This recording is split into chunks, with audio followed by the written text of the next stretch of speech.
Hello guys, welcome back to dub Kochuthampuram. അപ്പോൾ സുഹൃത്തുക്കളെ, നല്ല വേനലാണല്ലോ ഇപ്പോൾ വരാൻ പോകുന്നത്. ഇനി അപ്പോൾ നമ്മളെ വീട്ടിൽ കുഴിച്ചിട്ട പ്ലാന്റുകൾക്കും നമ്മൾ ചെടികൾക്കൊക്കെ ഇപ്പോൾ എന്തായാലും നന അത്യാവശ്യമാണ്. ഒരാഴ്ചയിൽ ഒരു ദിവസമെങ്കിലും നനയ്ക്കണം. കാരണം പൂക്കളൊക്കെ ഉണ്ടായി വന്ന് അതൊന്ന് കൊഴിഞ്ഞു പോകാതിരിക്കാനൊക്കെ വേണ്ടിയിട്ട് ആഴ്ചയിൽ ഒരു ദിവസം നനയ്ക്കുന്നത് വളരെ നല്ലതാണ്. ഞാൻ നന തുടങ്ങി.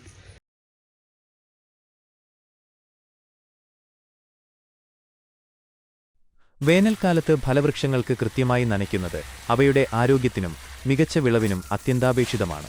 കഠിനമായ ചൂടിൽ മണ്ണിലെ ഈർപ്പം വേഗത്തിൽ നഷ്ടപ്പെടുന്നതിനാൽ കൃത്യമായ നനമരങ്ങളെ വാടിപ്പോകുന്നതിൽ വിൽറ്റിംഗ് നിന്നും സംരക്ഷിക്കുകയും ഇലകൾ കരിഞ്ഞു പോകാതെ നിലനിർത്താൻ സഹായിക്കുകയും ചെയ്യുന്നു.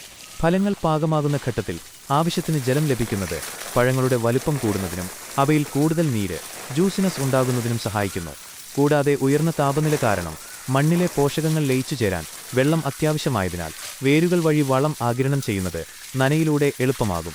ചുരുക്കത്തിൽ, വേനലിലെ ചിട്ടയായ നനപ്പഴങ്ങൾ അകാലത്തിൽ കൊഴിഞ്ഞു പോകാതിരിക്കാനും മരത്തിന്റെ ആയുസ് വർദ്ധിപ്പിക്കാനും സഹായിക്കുന്നു. എല്ലാ ചെടികൾക്കും ആഴ്ചയിൽ നമുക്ക് ഫലങ്ങൾ തരുന്ന ചെടികൾ, അതായത് ഫ്രൂട്ട്സ് പ്ലാന്റുകൾക്കൊക്കെ ആഴ്ചയിൽ ഒരു ദിവസം നനയ്ക്കുന്നത് വളരെ ഉത്തമമാണ്. ഇപ്പോൾ എല്ലാത്തിനും പൂവിട്ട് കായകളൊക്കെ ഉണ്ടാവാൻ ഉള്ളൊരു സമയമാണ്. അപ്പോൾ ഇടയ്ക്കൊരു നന ചെല്ലുമ്പോൾ അതിന് ഫ്രൂട്ട്സുകളൊക്കെ കറക്റ്റായിട്ട് കിട്ടും നമുക്ക്.